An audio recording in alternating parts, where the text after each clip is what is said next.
Hello friends from Real Show Gang, TARDIS here, and welcome back to another one of these Reddit leak videos. I haven't posted one of these in a couple of days, but I found a new leak pertaining to the Series 13 finale. But before we get into today's leak, I ran a competition asking you guys to send in Doctor Who leak thumbnails, basically your parody version of these thumbnails that I create, and send them to tharis21@gmail.com. And basically every leak or sort of news video that I'll do, I'll be picking my favourite. And today's favourite comes from Nathan Mann. As you can see there, it says leaks in the side, Yaz's Nan returns, Cyberberg back, Sherlock Dalek, Chris Chibnall playing the next Doctor, Not a Love Life with Ursula the Paving Slab. Yeah, this is fantastic. Send more of these in to tharis21@gmail.com. And the second thing I wanted to tell you guys to do is subscribe. We're just about 20 subscribers away from 4,000, which is phenomenal, and you guys have done an absolutely epic job. So if you haven't already, please do subscribe. We're trying to get to 10k by the end of the year, and I'd honestly think that with your support and with us keeping up the momentum that we've gained right now, I think we can do it. So, but with that said,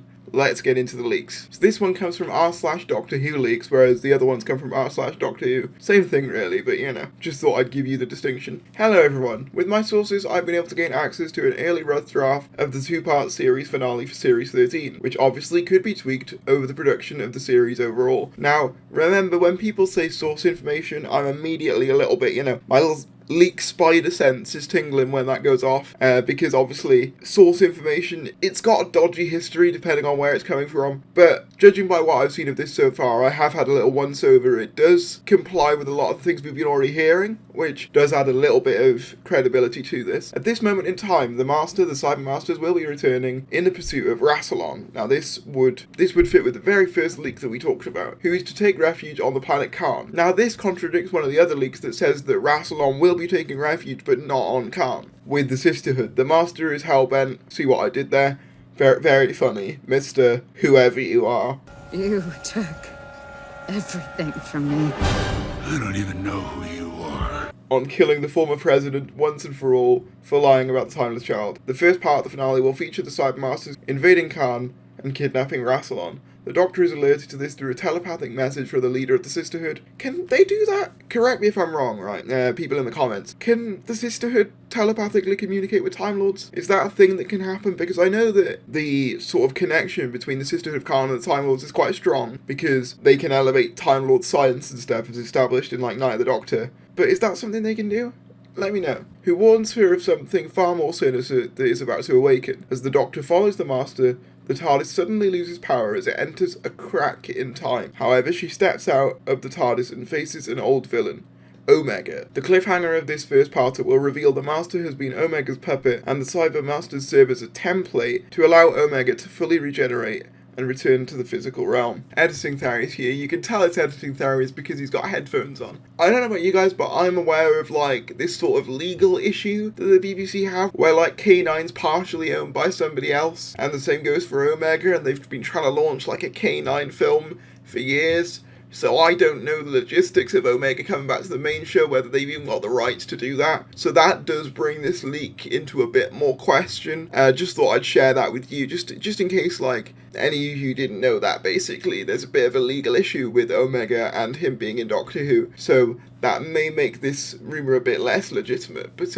it's still possible. I mean, there weren't even meant to be Daleks in Series 1, and they managed to get them. So they could feasibly get the rights to Omega, but obviously it's not something that's guaranteed, so I bear that in mind when looking at this leak. But with that said, back to past me. So we're doing some Three Doctors type stuff here, where he's trapped in another sort of time or like place, and he's trying to escape to our realm, basically. The second part of the finale will indeed feature JODIE'S regeneration, but the circumstances are somewhat unknown in this draft. All that is known is that the final scenes of the episode will be emotional, and we'll see the return of Bradley Walsh and Tosin Cole, potentially for the regeneration. Now, the thing is, when people say potentially, I get the feeling that if they did know, they wouldn't say potentially. Either they say they know, or they, it's not happening. I think when they say potentially, they kind of absorb themselves of being incorrect, because they're like, oh, I only said potentially. So I'm always wary of people when they use that word. Whilst the second episode is shrouded in mystery, I can confirm we will see a major revelation about the Timeless Child, which will fill some of the plot holes created by Chibnall, such as the regeneration limit. One final thing, when the episode airs, keep an eye out for several members of Time Lord Society